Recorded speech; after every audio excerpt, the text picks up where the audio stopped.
Hi everyone, it's Caris. Today I'm going to be doing my Yalc book haul. Yalc is short for the Young Adult Literature Convention, and this takes place in London every year, and I've been for the past 2 years. This year I got to stay in a hotel room with Maddie and B from Heart Full of Books, which was just so lovely, and I also got to spend my days at the convention with so many great people, including Kate from Girl Reading, Lily from Sweet Love Books, and a load of other people who we met throughout the 3 days that we were there. I also got to meet some really amazing authors, including some of my favourites like Sarah Barnard, Holly Bourne, Catherine Doyle, Carly Sorosiak, Catherine Webber, so many lovely people, and I'm planning on doing an updated signed books collection to show you the books that I got signed at Yalc, but today I thought I would show you the books that I accumulated while I was there. This is probably going to be my biggest book haul ever because I've got about 30 things here to show you. Also, before I begin, I'd just like to point out I am in fact wearing my Yalc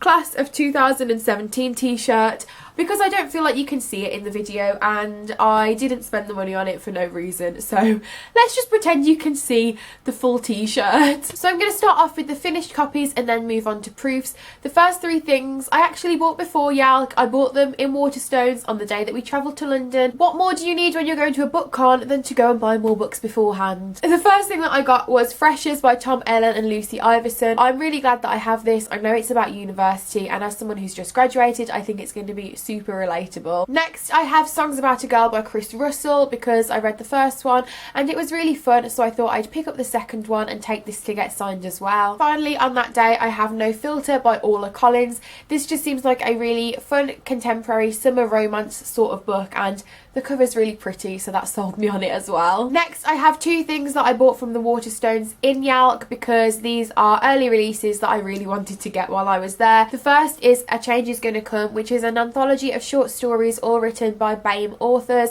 I've been hyped for this for the longest time, so I'm really glad that I now own it, and hopefully I'll be able to discover some really fantastic new young adult voices in here. Next, I have The Loneliest Girl in the Universe by Lauren James. I'm again so excited to own this because I've been waiting for it for ages, and this is the most beautiful cover I've ever seen. I also bought 3 things off the different stands, the first being The Girl of Ink and Stars by Kieran Millwood Hargrave. I bought this to go to the signing at the Chicken House booth that was happening after hearing Maddie and Lily both hyping it so much. Next, I got We're All Made of Molecules by Susan Nielsen. I think it's about a boy and a girl who are forced to live together when their parents get together, but basically Anderson were doing a flash £1 book sale on the last day, and I was just like, it's £1, I'm gonna get it. The final thing that I paid for at Yalc is Everything Beautiful Is Not Ruined by Danielle Young Ullman. I got this because myself, Kate and Lily were just walking around, and the stall that this was on had a 3 for £10 deal going on,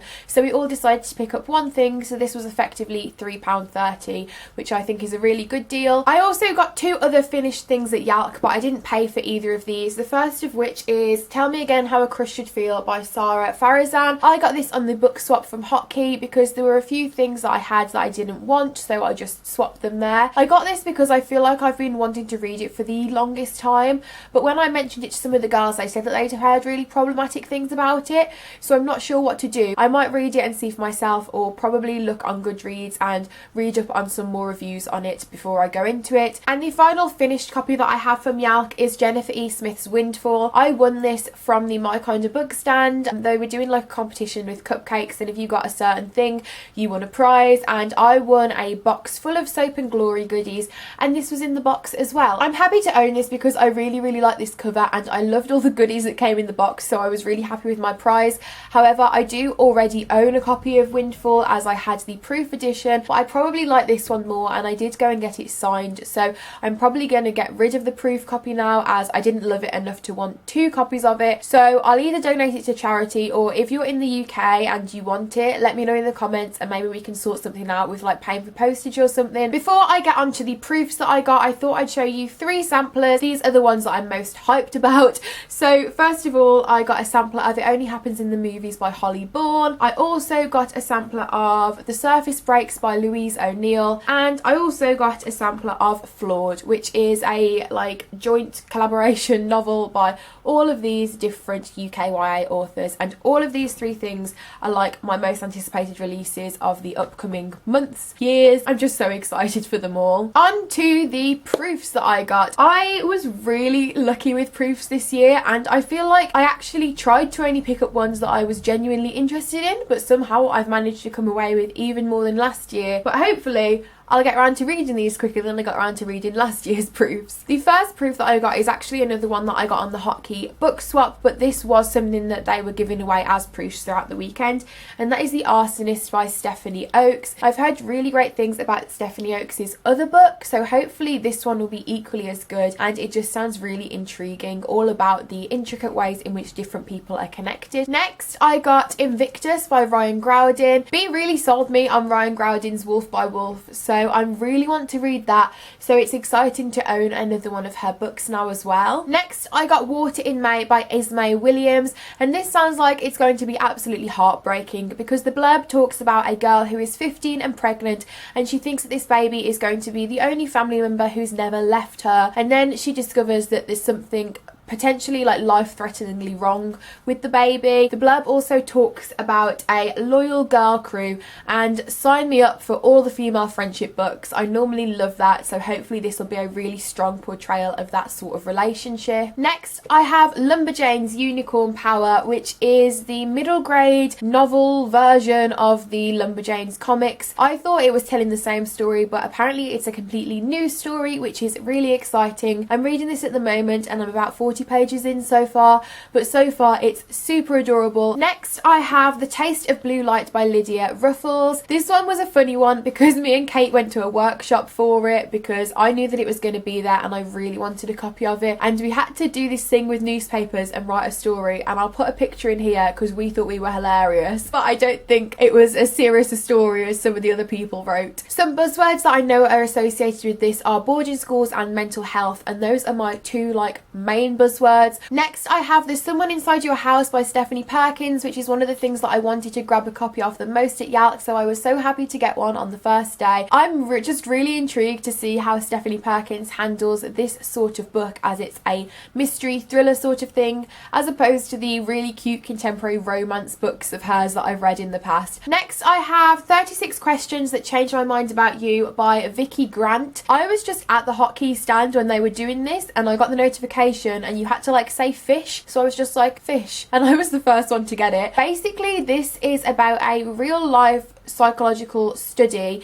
It's a fictionalized piece based on that, and the idea is, can two people fall in love if you ask the right questions, or can love be engineered? So this follows two people taking part in this study. They have to each answer these 36 questions, and then I guess you'll find out at the end if they've fallen in love or not. Next, I have Otherworld by Jason Segel, who people probably know from How I Met Your Mother. I've never seen that, but of course I know who he is, and Kirsten Miller. First of all, I love this really shiny, cool proof. I think that this is about gaming and like the next version of reality. It sounds really intriguing, a little bit different to what I normally read, but hopefully I'll enjoy giving something new a go. Next, I have Everless by Sarah Holland. The blurb of this one just says, time is a prison, she is a key, alchemy, sorcery, blood and desire. Next, I have The Fandom by Anna Day. This sounds really fantastic because it's about some characters who get basically thrown into their favourite fictional world, and I just love that concept because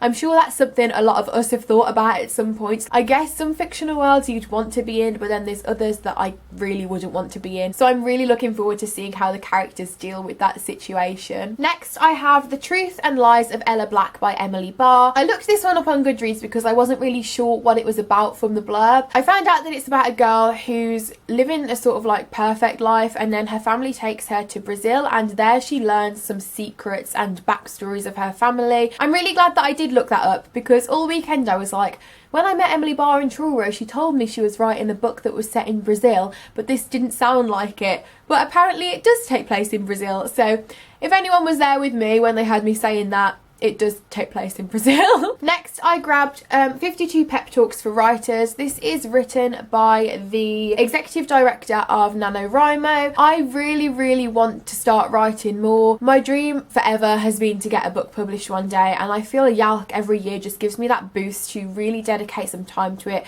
So I think this will be really good to dip in and out of. I also have The Treatment by C.L. Taylor. All that I know about this is that it's a thriller, but I do love a good thriller and I'm excited to go into it not really knowing anything. Next, I have The Hazelwood by Melissa Albert. This was one of the most hyped proofs that they were giving out at Yalc, and it sounds really fantastic. It sounds like very fairy tale like, which is something that I adore, and the back of it also says that it's already been bought by Sony for a major film release. So I feel like this is going to be huge and I'm really excited to be one of the first people to be able to read it. I also have Mr. Tender's Girl by Carter Wilson. This is a thriller and it follows the life of a girl who was attacked 10 years ago when she was 14 and left to die by some people in her school, and they say that they did it as a sacrifice for this virtual thing called Mr. Tender. Very Slender Man, is that the name of that thing? I think. We were saying at Yalc how we never go into books anymore, not knowing what anyone else's opinions are or looking it up on Goodreads. There's like nothing on Goodreads about this, so I'm just really excited actually to be able to pick something up just off my own back and form my own opinions on it without being influenced or hearing what anyone else thinks first. Next, I have Undercover Princess by Connie Glynn, who is Nudorella on YouTube. This is the most beautiful proof that I've ever seen. I absolutely adore it, and I was really excited when I saw this one on the Penguin stand. It's basically about a girl who really wants to be a princess. She loves them, and she ends up sharing a room in school with a girl who actually is a princess. I'm not expecting this to be a great piece of like literature, but I do think it's going to be super cute, and I'm really hoping I get really strong Disney vibes from this because I adore Disney princess films. Next, I have Blackbird by N.D. Gomez. This is a psychological sort of book about a girl whose sister has gone missing and nobody knows what happens to her, and on the day that she's disappeared, 5,000 blackbirds have dropped dead. That sounds really intriguing and I don't want to know anything more. I just want to delve into it and pick it up. Next, I have Here We Are Now by Jasmine Waga. I sold my soul to get this proof. I had to do air guitar and I just really went for it because I was like, you know what, I'm gonna look stupid doing this anyway,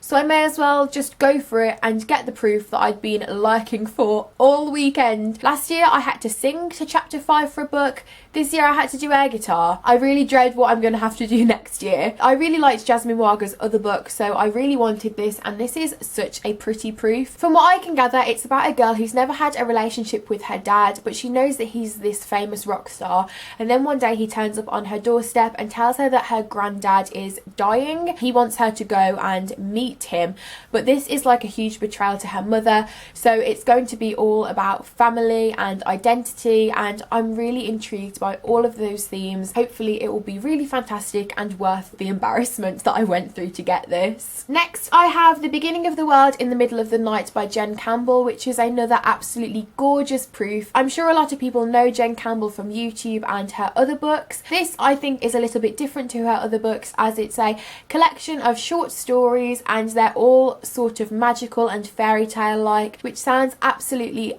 wonderful and really charming, so I'm hoping I get that vibe from it when I'm reading it. I also have The Sacrifice Box by Martin Stewart. The top line of this blurb describes it as for being perfect for fans of Stranger Things, and I really like Stranger Things, so I'm really looking forward to picking this one up and seeing if I enjoy it just as much as the TV show. And finally, I have The Exact Opposite of OK by Laura Stephen, which is probably the proof that I was most excited about getting. I just really knew that I wanted this one before going to Yalc, so I was so happy to be able to grab a copy of it on the Saturday after missing out on it on the Friday. This sounds like a really amazing feminist release, and it's about a girl who I think gets caught or filmed, or people find out that she slept with this politician's son, and because of this it sort of starts to go viral and she gets really badly slut shamed. All the books that I've read that deal with this topic I've really enjoyed and found really important, so I'm hoping I get the same vibes from this. this. This actually doesn't come out until March 2018, so I'm not sure when to read it, because on the one hand I really want to delve into it now,